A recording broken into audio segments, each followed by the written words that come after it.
नमस्ते, अभिवादन आपका इनोसेंट इन्वेस्टर के इस नए वीडियो में आपके लिए डिस्क्लेमर। उसके बाद बात करेंगे बाजार कल कहाँ खुलेगी, कैसा मोमेंटम होगा। अगर आप आज बाजार की कैंडल देखोगे तो अपर लेवल से एक जो प्रॉफिट बुकिंग आई, ये हमें अच्छा सिग्नल नहीं दे रही थी, कम से कम इंट्राडे के दौरान। टेक्निकली अभी भी हमारी बाजार मजबूत है और मैंने एक लेवल आपको समझाया था 15,250 से 15,275 के आसपास अगर बाजार है तो वहाँ पर बाजार के पास सपोर्ट अवेलेबल है। इस चीज़ पे आपको ध्यान रखना है। क्यों ध्यान रखना है? क्योंकि कल बाजार एक गैप डाउन करेगी। कितने पॉइंट का गैप डाउन होगा उसको हम समझेंगे।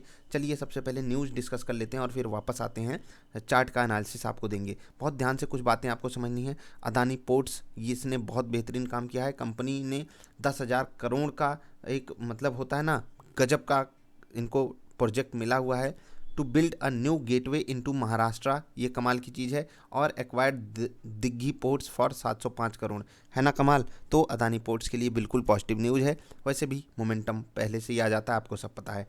एल&टी फाइनेंस होल्डिंग का राइट्स इशू क्लोज हुआ, 15% ओवर सब्सक्राइब हुआ। आजकल कंपनियों का राइट्स इशू कम सब्सक्राइब होता है। चलिए अच्छी बात है, ओवर सब्सक्राइब हुआ है। लेकिन होता है ना कि एक समय ऐसा भी होता है कि दुगना, 3 गुना, 5-5 गुना। लेकिन आजकल कंपनियां वो रूम छोड़ती नहीं है पैसा कमाने के लिए। तो चलिए, टीवीएस श्री चक्रा, यहाँ पर क्या हुआ है, इनका इनका एक मेमोरेंडम ऑफ अंडरस्टैंडिंग MOU जिसको कहते हैं, ये साइन किया है इन्होंने तमिलनाडु गवर्नमेंट के साथ। ये इन्वेस्टमेंट प्रोग्राम इससे आगे बढ़ेगा। तो 1,000 करोड़ रुपए का ये MOU है, तो बढ़िया है इस कंपनी के लिए। नेस्ले का एज एक्सपेक्टेड बढ़िया रिजल्ट आया है हमारे सामने। कुछ बहुत खास रिजल्ट नहीं है लेकिन फिर भी पॉजिटिव साइड ही है रिजल्ट। 472 करोड़ से प्रॉफिट बढ़कर 483 हुआ।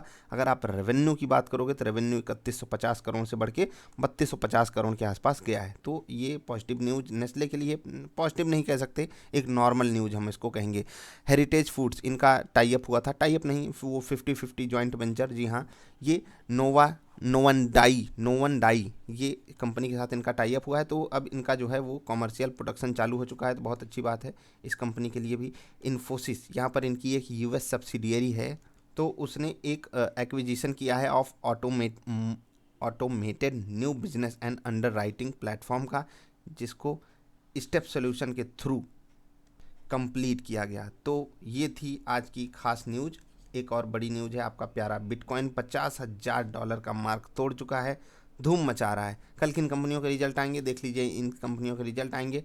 कुछ खास कंपनियां आप बची नहीं है रिजल्ट के लिए, तो आप देख लीजिए आपके पास इनमें से कोई कंपनी है तो नहीं। FIIs और DIIs का डेटा डिस्कस करेंगे, यहाँ से हम कुछ समझने की कोशिश करेंगे। देखिए, FIIs ने 1144 करोड़ का माल खरीदा है, ठीक है, बहुत ध्यान से समझिएगा। लेकिन आज उनकी पोजीशन फिर से पुट में गई, और ये चीज़ मैंने आपको कल ही बता दी थी कि जो ये पॉजिटिव डेटा आज हमारे सामने बनकर आ रहा है, हो सकता है उनकी पोजीशन कल पुट में चली जाए, और यही हुआ। अकॉर्डिंग टू माय रिसर्च ये डेटा पुट में ही क्रिएट हुआ है।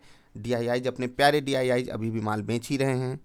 ऊपर से बाजार फिसली थी एक बार के लिए, मुझे ऐसा लग रहा था हो सकता है कि DIIs माल खरीदें, लेकिन आज उनकी तरफ से वही बड़ी बिकवाली जारी रही। तो इसमें हम कुछ कर नहीं सकते। तो जो DIIs का डेटा है वो नेगेटिव है, FIIs का डेटा भी न्यूट्रल टू नेगेटिव साइड जा रहा है, तो इसको आप ध्यान दीजिएगा। चलते हैं चार्ट पर। कल बाजार कितना नीचे खुल सकती है उसको समझने के लिए बहुत ध्यान से देखिएगा। अभी जो ग्लोबल मार्केट्स का सिनारियो चल रहा है, अमेरिका की बाजार में एक गिरावट आई, ठीक है, उसके बाद वहाँ पर थोड़ी सी रिकवरी चालू है। हमारी जो SGX निफ्टी ट्रेड कर रही है वो नीचे है, अभी यहीं पर ट्रेड कर रही है। अभी के हिसाब से अगर हम आपको बताना चाहें, बाजार जो है वो 70 से 80 पॉइंट का गैप डाउन कर सकती है। लेकिन जिस हिसाब से अमेरिका में एक रिकवरी आ रही है, हमारी बाजार में भी एक रिकवरी आ सकती है। तो हो सकता है कि हमारी बाजार सिर्फ और सिर्फ 30 से 40 पॉइंट का गैप डाउन करे। इस चीज़ पे आप नोट रखिएगा। क्यों 30 से 40 पॉइंट? क्योंकि बाजार में मैंने आपको बोला है 15,250 से 15,275 तक बढ़िया सपोर्ट अवेलेबल है। अगर बाजार इसके ऊपर खुल जाती है, मान लेते हैं इस रेंज के ऊपर खुलती है, तो बाजार के पास एक इंस्टेंट सपोर्ट होगा, यानी कि बाजार खुलेगी नीचे और एक सपोर्ट पा करके उछल जाएगी, ऊपर चली जाएगी। इस चीज़ पे आपको फोकस रखना है। लेकिन अगर बाजार ने गलती से उस सपोर्ट को तोड़ दिया या उसके नीचे खुलकर ऊपर नहीं आ पाई, तो फिर हमारे लिए एक बहुत ज़्यादा नेगेटिव चीज़ डेवलप हो जाएगी। टेक्निकल चार्ट्स पर हम बहुत बड़ा लेवल तोड़ देंगे और हमारी बाजार में एक कोहराम मच सकता है। इसके लिए आप तैयार रहिएगा। मैंने आपको बता दिया कल बाजार में गैप डाउन होगा, तो वहाँ पर सस्टेन करने की गुंजाइश कैसी है वो आपको थोड़ा सा अलर्ट मोड में होकर चेक करना है। तो थोड़ा सा अपनी पोजीशन को टैकल करने की कोशिश कीजिएगा। इंट्राडे वाली वीडियो अपलोडेड है, उसको जरूर देख लीजिएगा। कल इंट्राडे स्टॉक्स में कैसे आपको ट्रेड करना है, एक स्टॉक में आपको होमवर्क दिए जाता हूँ, इस पर मैं बहुत जल्द एक वीडियो क्रिएट करूँगा। BIG BLOC, यहाँ यहाँ पर इतना बड़ा वॉल्यूम क्यों आया जब अपर सर्किट लग रहा था, जब लोअर सर्किट लग रहा था तो वॉल्यूम 0 क्यों हो गया। जो अंत तक वीडियो देखते हैं और इस सवाल का जवाब अच्छे से अगर हमको एक्सप्लेन करके आपने व्हाट्सएप पे दिया तो आपको मिलेगा डबल आई पोर्टफोलियो और डबल आई ट्रेडर बिल्कुल फ्री ऑफ कॉस्ट।